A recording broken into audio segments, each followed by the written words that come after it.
304 में दीपदान एकांकी के बारे में समझेंगे। मगर दीपदान एकांकी समझे, उसको जाने उसके पूर्व दीपदान एकांकी के रचयिता डॉक्टर राम कुमार वर्मा का परिचय हम प्रस्तुत करेंगे। बहुत सारी वीडियो हमने सूखी डाली एकांकी पर प्रस्तुत किए। सूखी डाली एकांकी की कथा वस्तु, सूखी डाली एकांकी का उद्देश्य, सूखी डाली एकांकी में प्रतीक योजना, शीर्षक, सूखी डाली एकांकी में समस्याएं, सूखी डाली एकांकी के प्रमुख पात्र, दादा मूलराज का चरित्र चित्रण, इन सभी बातों पर हमने चर्चा की। इसके अलावा बेला का चरित्र पूछा जा सकता है, इंदु का चरित्र पूछा जा सकता है संक्षिप्त में, तो वो आप कथा वस्तु के आधार पर लिख सकते हैं। बहुत सारे वीडियो सूखी डाली एकांकी के हुए, इसलिए आज जो है आपके सामने एक ऐतिहासिक एकांकी दीपदान जो आपके पाठ्यक्रम में है उस पर प्रकाश डालेंगे। मगर उससे पूर्व दीपदान एकांकी के जो रचयिता हैं, जो एकांकी जगत के सम्राट माने जाते हैं, आधुनिक एकांकी के जनक भी उनको कहा जाता है, ऐसे राम कुमार वर्मा के व्यक्तित्व एवं कृतित्व पर थोड़ा प्रकाश डालने की कोशिश करेंगे। इन एकांकियों को आपको समझ लेना है कि किस प्रकार ये उनकी एकांकियाँ है वो महत्वपूर्ण है। अब मैं आपको पृथ्वीराज की आंखें एकांकी के बारे में यदि बात करूं तो आपको बहुत ताज्जुब होगा। पृथ्वीराज चौहान के बारे में आपको पता ही है कि किस प्रकार उनकी वीरता, उनकी दृढ़ता, युद्ध कौशल बहुत ही प्रसिद्ध था इतिहास में। तो पृथ्वीराज की आंखें, वैसे ये केवल मान्यता है कि उनकी आंखें फोड़ दी गई थी। अब पृथ्वीराज रासो नामक जो काव्य संग्रह है, पृथ्वीराज रासो नाम हमारे इतिहास में आदिकाल में जो प्राप्त है, उसमें ये घटना बताई है। फिर भले इतिहास में ये जो है घटना बहुत प्रमाण के रूप में सम्मत नहीं दिखाई गई दी है, मगर उनकी आंखें जो है वो मोहम्मद गोरी ने फोड़ दी थी। गरम सलिए से उनकी दो आंखें जब उनको कैद करवा दिया गया, पृथ्वीराज को मोहम्मद गोरी ने आक्रमण किया। सबसे बड़ी बात यह है कि एक दो आक्रमण में भी पृथ्वीराज चौहान ने उसको क्षमा के रूप में जो है छोड़ दिया था और उसे मुक्त कर दिया था।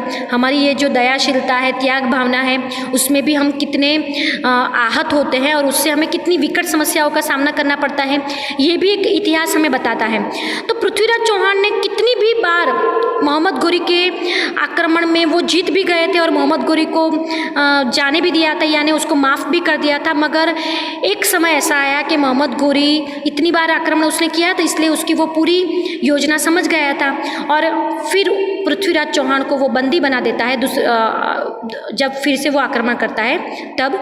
और पृथ्वीराज चौहान को जब वो बंदी बनाता है तब इतने अत्याचार करता है जिसमें उसकी आंखें फोड़ दी जाती है गरम सलिए से।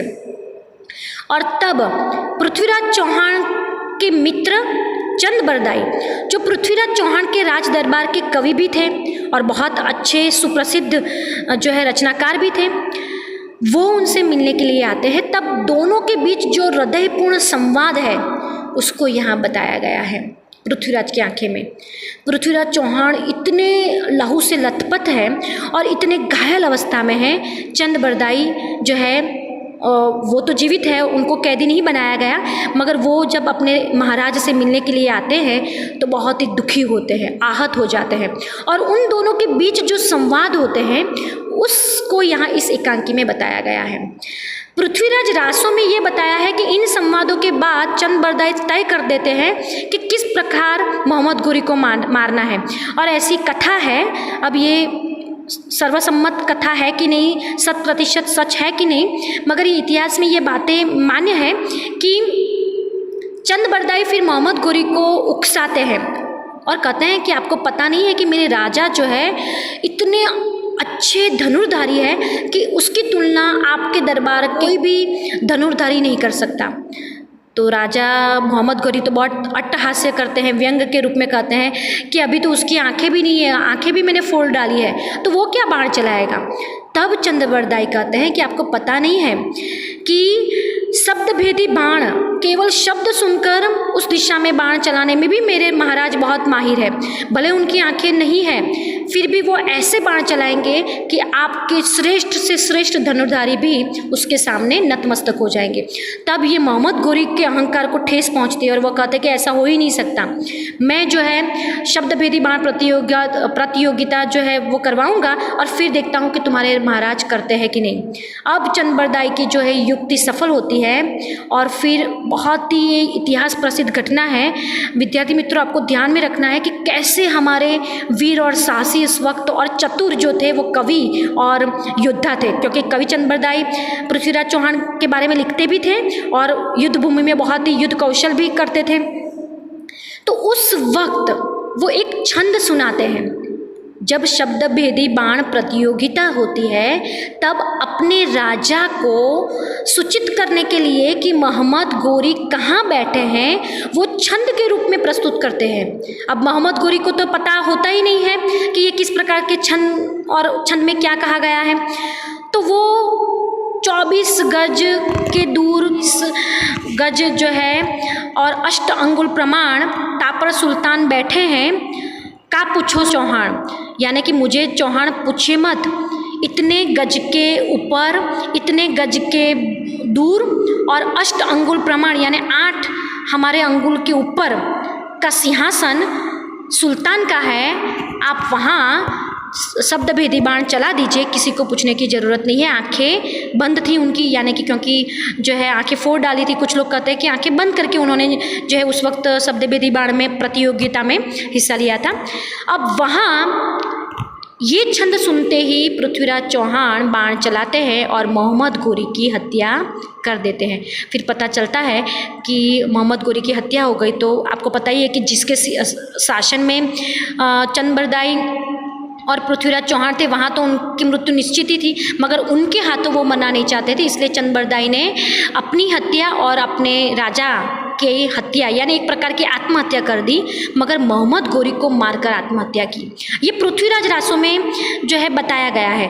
अब पूरी घटना यहाँ पृथ्वीराज आंखें में नहीं बताई है रामकुमार वर्मा ने, केवल और केवल उसके पहले की घटना बताई है, जहाँ पृथ्वीराज चौहान बहुत पश्चाताप प्रकट करते हैं कि उन्होंने बार बार मोहम्मद गोरी के आक्रमण में मोहम्मद गोरी को माफ़ी क्यों दी, उसको क्षमा याचना क्यों कर दी, क्योंकि उसी क्षमा याचना के कारण आज ये स्थिति हुई कि पृथ्वीराज चौहान एक जो है जेल में कैद है, अपने ही राज्य में कैद है और फिर बहुत ही वेदना से पीड़ित है। किस प्रकार से मोहम्मद गोरी ने गर्म सलाखों से लेकर गर्म पानी से लेकर कितना अत्याचार जो है, एक अमानवीय अत्याचार जो पृथ्वीराज चौहान को दिया था, वो भी बताना लेखक का उद्देश्य था एकांकीकार का, कि जिस प्रकार मुसलमानों का शासन हुआ और मुसलमानों ने आक्रमण के बाद अपने राजाओं की जो दयनीय स्थिति करवाई थी, ये बताना भी रामकुमार वर्मा का एक उद्देश्य था। और इसी कारण पृथ्वीराज चौहान और चंद्रबरदाई की बातें और जिस बातों को सुनकर आपका हृदय जो है कांप उठे कि इस प्रकार की संवेदना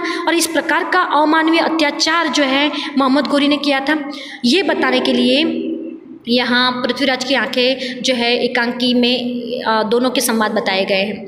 तो मैंने आपको ये इतिहास सम्मत घटना इसलिए बताई कि डॉक्टर रामकुमार वर्मा ने ज़्यादातर अपनी सभी एकांकियों में, अपने काव्यों में ऐसी इतिहास की प्रसिद्ध रचनाओं को, प्रसिद्ध घटनाओं को यहाँ लिखा है कि जिसके द्वारा हम इतिहास के इतने महान चरित्रों को और ऐसी महान घटनाओं को जान सकें।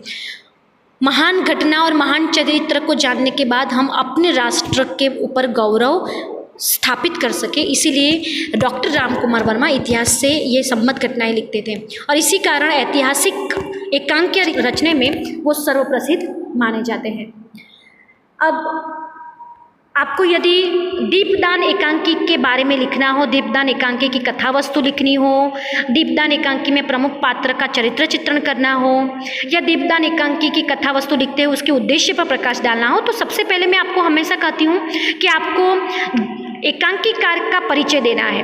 तो आपको डॉक्टर राम कुमार वर्मा का संक्षिप्त परिचय किस प्रकार देना है उसके बारे में यहाँ बताया गया है। उनकी जन्म, फिर उनकी मृत्यु जो है 5 अक्टूबर सन 1990 में हुई थी, उनका जन्म स्थान और उनकी प्रमुख रचनाओं के बारे में लिखकर उन्होंने कैसी प्रसिद्ध रचनाएं की और किस प्रकार उनकी रचनाएं जो है वो प्रसिद्ध मानी जाती है, यहाँ तक अपनी रचनाओं में उन्होंने कैसी कैसी बातों को आधारित किया और कैसे कैसे अवार्ड से वो विभूषित हुए, ये लिखने के बाद आपको एकांकी के बारे में लिखना है।